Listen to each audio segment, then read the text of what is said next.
Highway NHI 65 Andhra border ఏదైతే ఉందో గరికపట్టు check post. కనీసం ఇక్కడ NHA వాళ్ళు లైటింగ్ లేకపోవడం వల్ల చాలా ప్రమాదంగా మారిపోయిన NHI 65 రహదారి. సో దీన్ని కనీసం లైట్లు వెలిగించి ఇక్కడ రెడ్ మార్కు చూపించేలా కూడా ఎటువంటి లైటింగ్ లేకపోవడం చాలా దురదృష్టకరం. వచ్చే వెహికల్స్ అన్నీ కూడా ఈ బార్గేట్స్ దగ్గరికి వచ్చి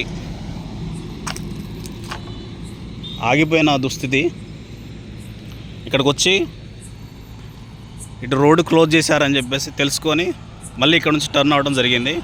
కనీసం ఇక్కడ ఎటువంటి చూడవచ్చు, ఇక్కడ మనం లారీ వస్తుంది. ఈ లారీ కూడా చూడండి, ఇక్కడ ప్రమాదానికి గురవడానికి 100% ఛాన్సెస్ ఉన్నాయి. ఇక్కడైతే క్లోజ్ చేసి ఉంది.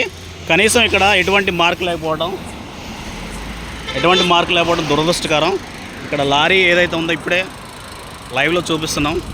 రోడ్డు మార్గం ఇక్కడ క్లోజ్ అయిపోయింది. ఇక్కడ నుంచి మీరు వెళ్ళొచ్చు. ఇంత దుస్థితి మరి రహదారి పైన ఉండడం అనేది చాలా దారుణం. NHA వాళ్ళు దీన్ని పట్టించుకోకుండా నిర్లక్ష్యం చేయడం అనేది చాలా దౌర్భాగ్యం. సో దీన్ని పోలీస్ శాఖ వారు, చిల్లకల్లు పోలీస్ స్టేషన్ SI గారు దీనిపైన మరి దృష్టి సారించి ఇప్పుడు నైటు ఈ రాత్రి సమయంలో కంపల్సరీ ఇక్కడ ఏర్పాటు చేయాల్సిందిగా ISR 9 నుంచి ISR మేనేజ్మెంట్ శ్రీనివాస్ డిమాండ్ చేస్తున్నారు. ఎందుకంటే ప్రమాదం జరిగిన తర్వాత జాగ్రత్తలు తీసుకోవడం కాదు, ప్రమాదం జరగకముందే జాగ్రత్త తీసుకోవడం అనేది చాలా ఇంపార్టెంట్. మరి దీన్ని సీరియస్ యాక్షన్ తీసుకొని ఇక్కడ లైటింగ్ ఏర్పాటు చేయాల్సిందిగా, మరి వాహనదారులకు ఇక్కడ రెడ్ మార్క్ గుర్తింపు లైట్ టైపు ఉండాలి. ఇక్కడ ఉన్న చెక్ పోస్టులో పనిచేస్తున్న వారిని అడిగితే వాళ్ళు చాలా నిర్లక్ష్యంగా సమాధానం చెప్తున్నారు. రోజు వచ్చే వాళ్ళకైతే తెలుసు ఇది రహదారి, మరి కొత్త వాళ్ళకి మాత్రం రహదారి తెలియదు. సో ఈ కామన్ అని చెప్పేసి మాట్లాడడం జరిగింది. వారిపైన కూడా తగు చర్యలు తీసుకోవాలని డిమాండ్ చేయడం జరుగుతుంది. మరి దీన్ని అధికారులు త్వరగా స్పందించి, పోలీస్ శాఖ వారు కూడా స్పందించి దీనికి NHA వాళ్ళని ఖండించి వెంటనే దీనికి పైన చర్యలు తీసుకోవాలని డిమాండ్ చేయడం జరుగుతుంది.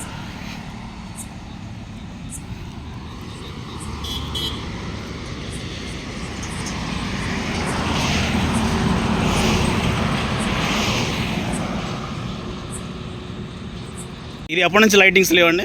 పోయిన శనివారం నుంచి లేవు. పోయిన శనివారం నుంచి. సో ఎవరికి ఇన్ఫార్మ్ చేశారు? ఫస్ట్ ఎక్సైజ్ డిపార్ట్మెంట్ వాళ్ళు లైన్మెన్ గారికి ఫోన్ చేస్తే ఆయన మాకు సంబంధం లేదన్నాడు. ఏది ఈ లైటింగ్ విషయంలో సంబంధం లేదన్నారు? సంబంధం లేదన్నాడు. అంటే అట్లా కాదండి, ఒకసారి వచ్చి చూసి వెళ్ళండి అని చెప్పారు. చెప్తే సర్లేండి చూస్తా అన్నాడు, రాలేదు. మళ్ళీ మరుసటి రోజు మళ్ళీ ఎక్సైజ్ డిపార్ట్మెంట్ వాళ్ళు ఫోన్ చేస్తే స్పందించలేదు. తెల్లారి వేసాం లేక ట్రిప్ అయిపోతుంది. ఎవరండి లైన్మెన్? ఎవరు పేరు ఏమన్నా ఐడియా? మరి తెలియదండి. అనంతపల్లి అనుకుంటున్నాను. అనంతపల్లి లైన్మెన్ మరి ఇది అనంతపల్లి పరిధికి వస్తుంది కదా? అనంతపల్లి పరిధిలోనే వస్తుంది. లైన్మెన్ ఫోన్ నెంబర్ కూడా ఆన్ ఉంది. ఒకసారి ఇస్తారా? నేను మాట్లాడతాను. ఓకే. మీరేనా నైట్ డ్యూటీ? ఎస్రాజులు మేము. ఎస్రాజులు అంటే ఏఎంఆర్ల కింద. మీ పేరు?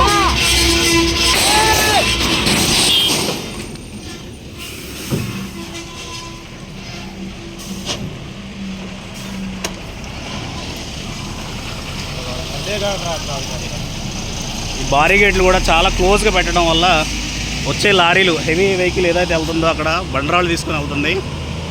సో దానివల్ల ఇక్కడ బారిగేటు తగిలి పడిపోవడం జరిగింది. సరైన బారిగేట్లు కూడా లేవు, చాలా దురదృష్టకరం. ఇది NHI 65 రహదారి. దీనికి సరైన రీతిలోని మరి ఇక్కడ సేఫ్టీ అనేది లేకపోవడం చాలా బాధాకరం.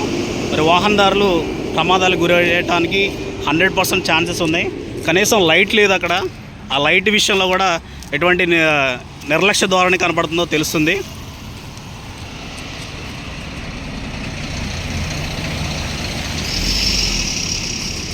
ఇక్కడ సిబ్బంది ఉన్నారు ఇద్దరు.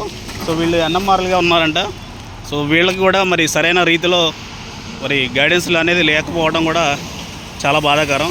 ఇక్కడ మనం చూడవచ్చు. ఒకసారి లైట్ ఆన్ చేయి.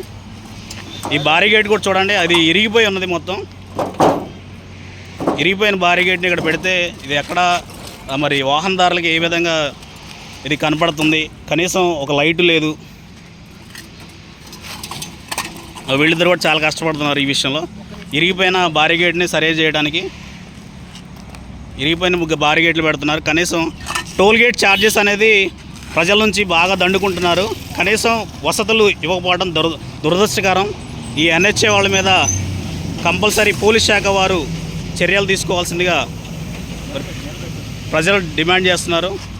టోల్గేట్స్ వసూలు చేస్తున్నారు కానీ సరైన సర్వీస్ అనేది లేదు రోడ్డు మీద. చూడండి అంత దురదృష్టకరం ఇది. దగ్గరకంటే ఎట్లా మరి? నువ్వు చూసుకోవద్దా మరి? నువ్వు చూసుకోకుండా ఎట్లా మరి? యాడ్ చూసావు మీరు? ఇక్కడ ఇంతమంది ముగ్గురు ఉన్నాం. ఆగేటంటే నాకు అర్థం కాదు. జస్ట్ మిస్ తెలుసా? తగిలేదే, ముగ్గురికి తగిలేదు అది. నువ్వు అంత హెవీగా వస్తున్నప్పుడు మీరు ఎలా రావాలి? స్లో రావాలి ఇక్కడ. నార్మల్గా వచ్చినట్టు వచ్చినావు నువ్వు. ఇది కరెక్ట్ కాదు. ఎట్లొచ్చా? అవి చూడు, ఆ బండరాళ్ళు అంత పొడుగున్నాయి.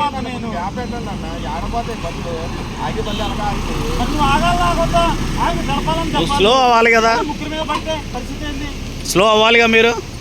ఎక్కడి నుంచి వస్తున్నాయి అవి? ఏడు నుంచి అంటే ఎక్కడ? కోదాడ. ఎటు వెళ్తున్నాయి అవి? కాకినాడ. అది మీరు సరి చేసిన వాళ్ళని వల్ల కాకపోతే ఒకసారి చూడండి నా అప్పే అనాలి. స్లో చేయాల్సింది మీరు. స్లో చేయకోకుండా అలా డైరెక్ట్ రావడం ఎలా? కటింగ్ ఆటలేనప్పుడు ఆగాలి నువ్వు. నీకు మాత్రం భావిస్తలేదా?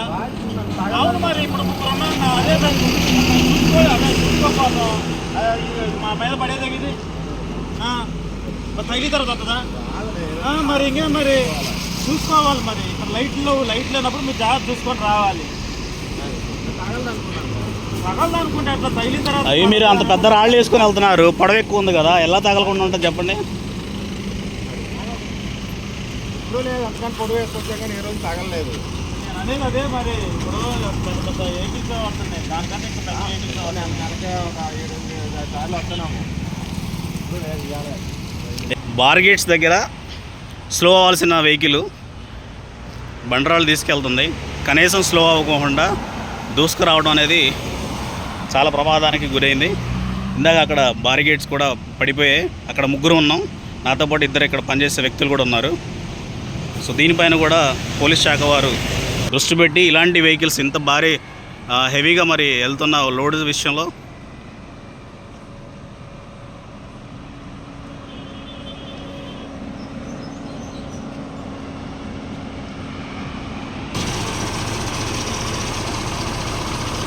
ఈ డ్రైవర్ అనేది ఇక్కడ కోదాడ నుంచి వస్తున్నాం అని చెప్పేసి చెప్పారు. కాకినాడకి వెళ్తుందంట ఈ వెహికల్.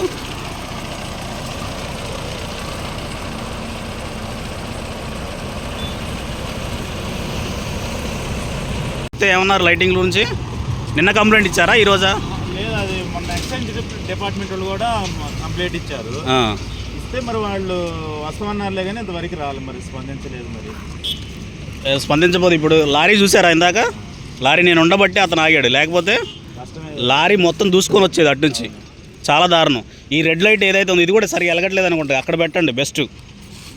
ఈ ఇండికేటరు అక్కడ స్టార్టింగ్లో పెడితే బెటర్ అండి. లేకపోతే ఏమవుతుందంటే మొత్తం ప్రమాదం జరగడానికి చాలా ఆస్కారం ఉంది. 100% జరుగుతాయి ప్రమాదాలు. మీరు కూడా కొంచెం జాగ్రత్తగా ఉండండి. ఈ బారిగేట్ కూడా ఇది తీపిచ్చేసి కొత్తది పెట్టించామని చెప్పండి. ఎందుకంటే అది తాత్కాలికంగానే ఉంది. రాయి పెట్టారు చూడండి, దాని మీద రాళ్ళు పెట్టారు కాబట్టి ఆగింది. అదే కొంచెం ఏదైనా తగిలిందంటే వెంటనే పడిపోతుంది మళ్ళీ వెంటనే. చాలా ప్రమాదం అది. ఇంత హైవే మీద అసలు ఇలాంటివి పెట్టడం అనేది చాలా దారుణం.